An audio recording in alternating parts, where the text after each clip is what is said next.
আসসালামু আলাইকুম। সকাল সকাল ঘুম থেকে উঠে গেলাম। উঠে এখানে রুটি বানাতে চলে আসছি।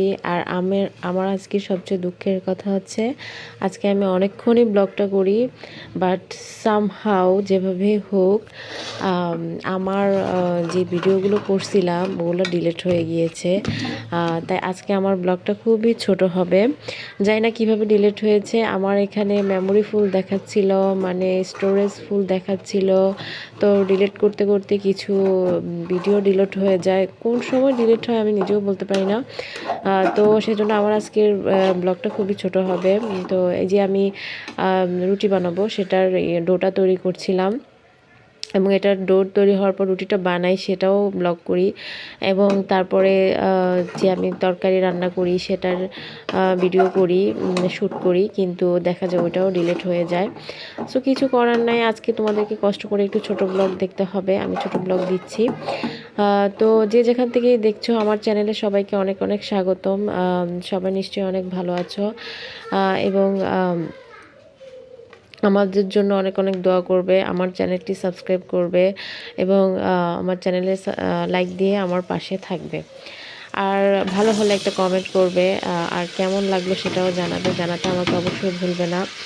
তো বিশেষ করবে বন্ধুরা, আমি কিন্তু ব্লগ করতে কিন্তু অনেক কষ্ট হয়, আমি এই শ্যুটগুলো অনেক কষ্টে করি। যেমন একটা ব্লগ করতে হলে শ্যুট করার সময় দেখা যায় যে ক্যামেরাটা কোন অ্যাঙ্গেলে রাখলে ভালো হয়, এই অ্যাঙ্গেল না ওই অ্যাঙ্গেলে, লাইটিং ঠিক আছে কি না, সব কিছু ঠিক আছে কি না, অনেক কিছু প্লাস মাইনাস করে তারপরে কিন্তু ব্লগটা শুরু করতে হয়।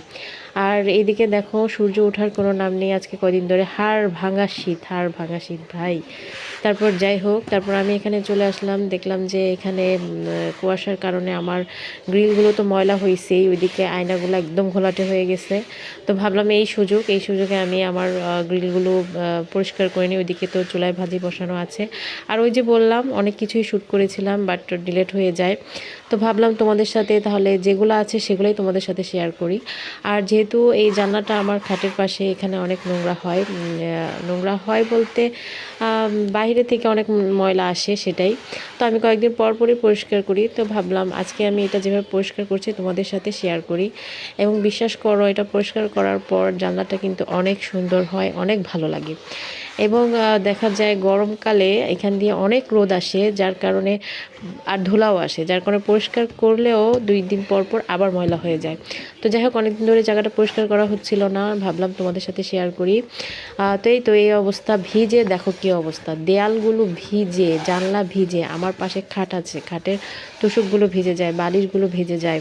তো রোদ না উঠলে তো এগুলো রোদে দেওয়া যায় না, এগুলো ভিজে চুপসে থাকে, আর রোদ উঠলে তো কথাই নেই।